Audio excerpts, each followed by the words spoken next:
algunes històries dels països catalans, episodis, fets, curiositats i personatges de la nostra història amb Jaume Pros. Diuen que la història l'escriuen els vencedors i a aquesta evidència potser també hauríem d'especificar que l'escriuen els vencedors homes. I potser és per això que costa tant de trobar referències a les dones que han contribuït a dibuixar el nostre passat. Per aquest motiu, i aprofitant la commemoració del tricentenari dels fets del 1714, la malaguanyada Patricia Gavancho va decidir d'escriure el llibre Les dones del 1714, i que jo vaig tenir el privilegi, però sobretot el plaer enorme, de presentar-lo a Valls. Si encara no ho heu fet, us recomano que llegiu el llibre perquè és realment interessant. Una de les protagonistes d'aquesta obra que la Patricia Gavancho ens va deixar poc abans de morir és la Mariana Copons, un personatge realment interessant, amb una vida intensíssima i de la que perfectament podríem fer una sèrie a Netflix.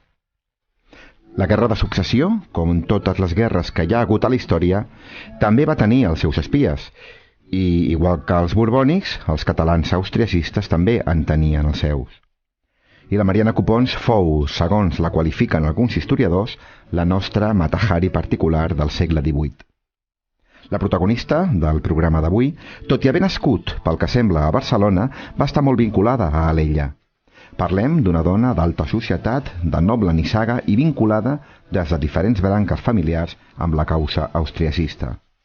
Amb tot, públicament, Mariana va fer veure que la seva marxada a Barcelona, cap a Alella, va ser perquè no volia significar-se per cap dels dos bàndols, els austriacistes i els borbònics, i també perquè aquella Barcelona en conflicte no li permetia de viure la vida alegre i de luxe a què ella hi estava acostumada. Però això no fou realment així.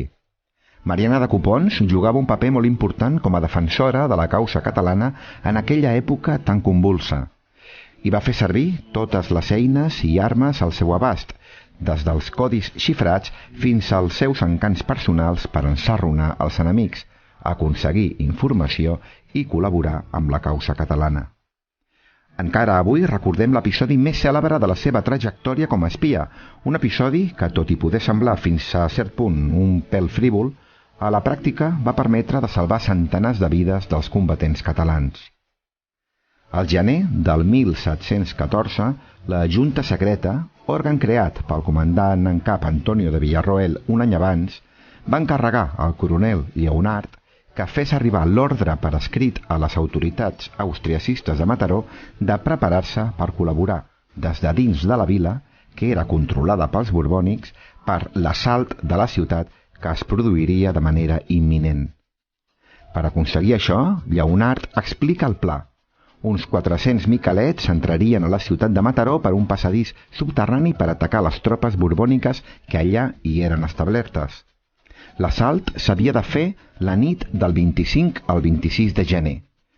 Al port de Barcelona, aquells 400 miquelets ja eren a punt de salpar cap a Mataró, però els esdeveniments van fer un gir inesperat.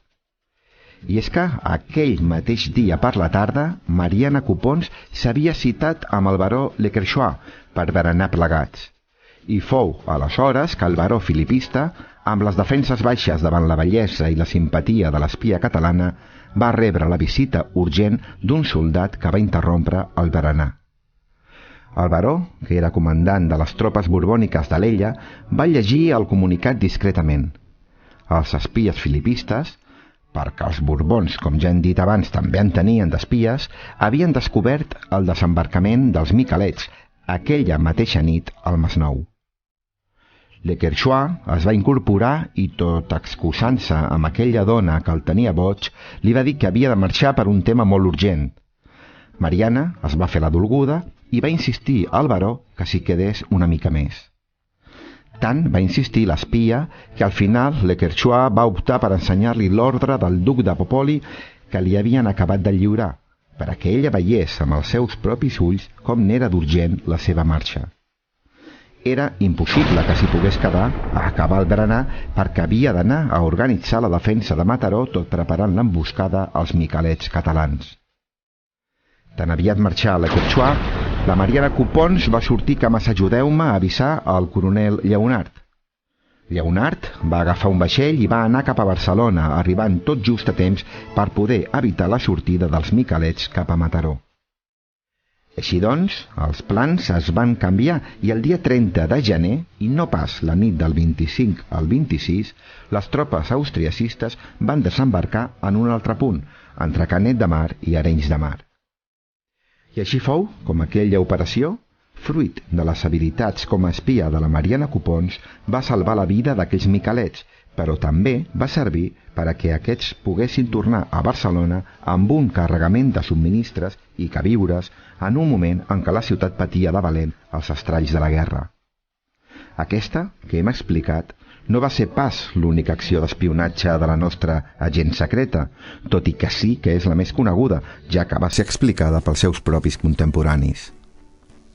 I pel que fa a la Mariana Copons, la nostra més cèlebre espia, quan va acabar la guerra es va casar, paradoxes de la vida, amb un militar borbònic, i un cop vídua va acabar morint envoltada de filipistes en la misèria més absoluta i els seus pocs béns venuts en uns encants. Un final trist, com gairebé ho van ser, d'una manera o una altra, tots els finals d'aquells lluitadors i lluitadores del 1714. I és que la història no acostuma a tractar bé els herois catalans. I el cas de la Mariana Copons no ha estat pas una excepció. Benvolguda audiència, ens retrobem ben aviat aquí amb una nova història dels Països Catalans i ja sabeu que ens podeu seguir al Twitter del programa @historiasppcc. Que acabeu de passar un molt bon dia.